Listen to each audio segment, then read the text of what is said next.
Welcome to an unboxing video from theplayersaid.com. My name is Grant.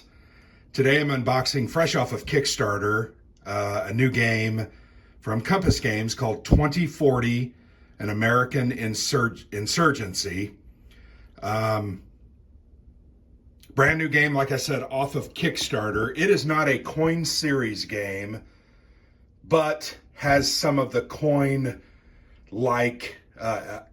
elements as you're basically fighting over control of different areas and regions, whether the rebellion is supported or the federal government is supported. Uses cards, card assisted, probably more like a card-driven game, frankly, but it does have, I think, at least its minor influences in the coin series. Compass Games, this was a very cheap Kickstarter. I think the game itself was $55, and then they charged, I believe it was $14 in shipping.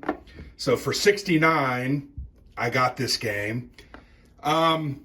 It's kind of an interesting concept. I find it interesting. Obviously, you can see from the image on the front, it is the fracturing of the United States of America into two different parties, two different factions, where they are fighting for the basically control of the hearts and minds of the people.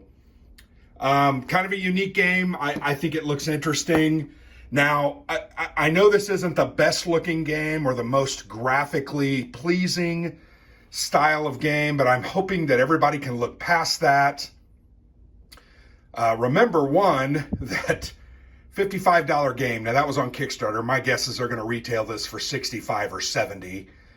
But traditionally, Compass Games, they overcharge for games. That's my opinion.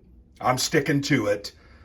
But I thought this was an affordable game. Part of that is because it's a simple, as far as components-wise, has a couple of decks of cards, a couple of dice, a hard-mounted map board, which is very nice. And the graphic style is very basic, I would say. So here's a look at the back of the box. You can kind of read that summary there. Kind of a look at some of the counters. Here are the cards. I'll show you there in a little bit. The designer is Edward Castronova, and the artist is Ilya Kudryashov. This is Edward's first published game. I believe he is a professor and teaches games at his university. So that's kind of cool. One comment about the box. This is one of their really nice 1-inch boxes. This is not paper thin. It's very thick, durable, and looks, as far as the color scheme, I think it looks pleasing. Yeah, it's not amazing, but it's functional. So when we open the game, just a couple of things. We'll get to the cards after this. This is just a look at the counter sheets. They are half counter sheets. I'm trying to, I should have opened these beforehand. But these are half counter sheets. Fairly simple, and I'm trying to get them out without tearing them up. I'll get there eventually, sorry. Should have some music playing or something for my moments. But ultimately, it's a full counter sheet, but they come kind of in two halves. And as you can see, once again, kind of minimalist on the design elements. The top there, those gray are unrest markers, and that's how you'll kind of track the stability of the individual regions. On the back, they have 1s, and there on the fronts, they have 2s. Here are the units, and you'll notice, yes, they are red and blue. The designer was pretty clear. This is not Democrats versus Republicans, but he simply picked the sides, and then the colors coincided. So make up your own mind. I think the counters are simple. Not going to blow your socks off, but there you have it. And they're falling out, which is good. I think that'll make them easier to clip and get off without a bunch of nubs. I'm going to put those down. So here is different markers: anger, defiance. That is the level of rebellion in certain areas that you're going to track. There are bases in the game. You've got a couple of different markers for rebel power. That's a big concept in the game that directly affects how the rebels can or cannot do their actions or take them. The government has no such restriction. Kind of an interesting thing. Resource markers. You'll notice that it says social media on one of those markers. There is a social media track, which is kind of a unique and interesting concept. So I'm gonna go ahead and push those markers over to the side. Just a look. Here's a shield and a leader effect. Once again, pretty standard. There is a 20-sider and a 6-sider. My understanding is the 20-sider really is used to determine random areas. When an event refers to something happens in a random area, you roll that, refer to a table, and then place whatever influence or action is happening. I opened these earlier. I was kind of checking the cards out. So there are 2 decks of cards. There are 3 types of affiliated cards. I'll get you a look there at the front. Pretty simple. I actually like the look of them. Frankly, I think they're kind of interesting. So you'll notice there are gray ones. These are cards that will go off for either side. You can see the titles are very simple. There's no photos. There's no drawings here. But pretty clear what is happening. And you'll notice that star is the federal government. So this is aligned with that federal government. So looking at this card, legalization, drug taxes, add $15 to the federal resources. Here's some more gray ones. And then here's a look at one of the rebel cards. You'll notice the crossed M16s or AR-15s probably. And then there's action points. You'll notice at the bottom of the card, there's 2 action points, 3, 2, 3, 1. Those can be specifically used to do things like recruit units, move units, etc. So you can, you are going to do some of that as well. That's why I referenced earlier, it's probably more like a card-driven game. So here's a look at a card, religion. Pastors make political statements, place social media marker in space B, then cycle the news. The news cycle is another part of the game. Choosing any pool story for slot 1 and ignoring virality. So you'll see that on the board when we look at it. Here's Coin AI automated deployments. When federals choose the deploy operation, place 4 additional agents for free, no more than 2 per space. Here's a rebel university's professor and student networks join the resistance, move up to 5 unrest markers anywhere on the board. And obviously you would want to be moving, you would use that to move an unrest marker from a certain area to another area where you might have a better chance of taking over control as the rebels. Deer season, experienced hunters, rebels gain 4 militia in 1 non-coastal region, then free attack there without having to activate. Here is the probably reviled race card that is found in the game. You won't find me making any statements on this. This was added in to reflect the concept of our racial difficulties in America. Obviously, that's been something we've struggled with for years. Things have changed with the 1960s, civil rights movement, etc. But race is still an issue. We all know this from our experiences in the news. But you'll notice if you're behind in victory points, retrieve up to 2 cards from the discard pile and give them to your opponent. So you're going to use this, and this is a gray card. You're going to use this to basically go into the discard pile, pull out cards that are good for you so that when your opponent plays them, you're going to get the benefit, things like that. So yeah, there's a look at the cards. Really no need to open the other deck, but you can see there's a lot, there's probably 100 cards here, 80 to 100. I probably needed to look at the book on that. But I think they look solid. There's nothing real fancy about that. There are these other smaller cards. Let me go ahead and open these as well. I'm just going to tear that plastic. I'm not putting them back in it. I'll just put them in a baggie. These are stories that are going to appear on this news cycle track, and they're going to give one side or the other different benefits. Those are kind of the one side. but this is what's going to happen when this card is in the news cycle and the story that's ongoing. Kind of an interesting concept. In order for me to better understand that, I'm going to have to play it and see how it works. It looks very simple, but kind of another concept that the designer tried to factor into the game. This was included. This is just, there you go, 94 event cards. I guess some of the numbers on the cards or the book or the box were incorrect, and they corrected those. Just a couple minor corrections to an example of play. Some general rules there, just a couple of changes. And then one of the scenarios, resistance scenario, Big Sky begins the scenario at 1 CF.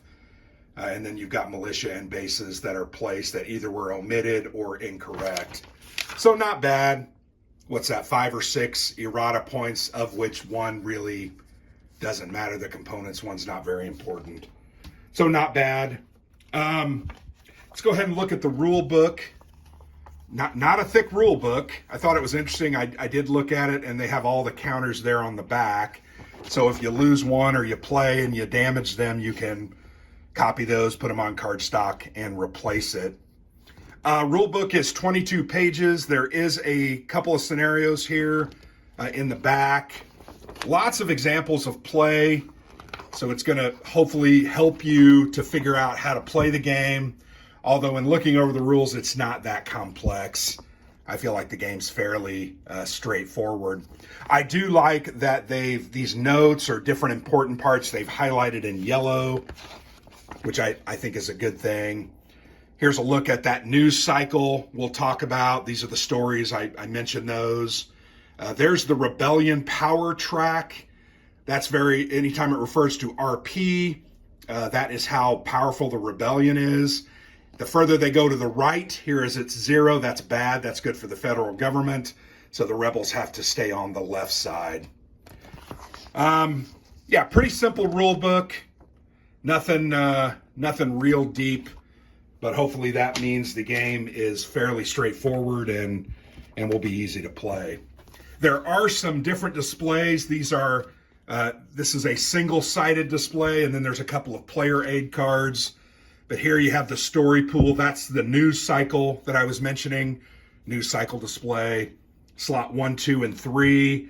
And you're going to move these around because some of those stories may be better for you. Some may be worse. You want to get rid of them. Kind of an interesting and unique element. Fairly simple dual-sided player aid. So you have the federal operations and then the rebel operations on the other side. Nothing real fancy. You've got your VP conditions there. Makes it pretty clear what's going on. So let's go ahead and get to the huge mounted map board, which is I think a pretty good feature of the game. Mounted map boards are nice. I don't always prefer them, but in a game like this, I do. Hex and counter game, I'm okay with paper maps because I put plexi on them, and they simply work out fine for me. So here you guys just knock the rules on the floor, but here's a look at the map. Pretty big, you'll see. It's a map of the United States, continental United States. Doesn't show Alaska or Texas, which I find interesting. Not sure exactly why. But you can see these are regions. So this is the Plains region. This is Iowa, North, South Dakota, going down as far as Oklahoma. You can see the panhandle. Then you have Texas, which is just its own area. You have the South, Appalachia. This is called the Midwest area. You've got the East Coast, New York, Washington, Atlanta, and Miami. Those are big cities. Those are important cities in the game to fight over. You can see many of the interstates are marked. I know this was a comment when I posted it on Twitter. Not every interstate in the United States is shown on here. For instance, we live in Indiana. I live in Indianapolis right here, shown on the map. Kind of cool. I-70 is a major east-west corridor. It ends just west of Utah. I feel like it's an important interstate. It's not on there, and that's okay. I-65 is also important. Connects the north with Mexico, basically. Not all the way, but down south. So here you have Mexico shown on the bottom of the map. You've got the western states, Seattle. This region is called Cascadia, which is Washington, Oregon, and Northern California, basically. And then you have Los Angeles, Phoenix, and San Francisco in the Mesa. And then you have Big Sky, Montana, Idaho, Utah, Nebraska, etc. A couple of things. There are kind of the points track on the top, and if you'll notice, you can barely see it. Let me pull it down. There's a number of cards that are shown. Those are the number of cards that players can get for those. When you're in that point range, you get 7. When you're in the other point range, you get 8, etc. Max resources, 30, so you can't get any more resources than 30. There's also a reserves box. If you played card-driven games like Labyrinth and others, you can discard a card to put a reserve up there and then use that along with another card to get a greater value, like a 3. If you only had a 1 and you had a 2 reserve, you could make a 3. Here on the bottom, there is this rebellion power track. Remember I talked about that? Rebels want to be to the left, federal government wants it to be to the right. A lot of the game is fighting over this. And then you have this social media track, which does influence the game. Over here on the left, you have random regions. You use the D20. I already mentioned that in the at the beginning. And then here you have random city or suburbs with a D20.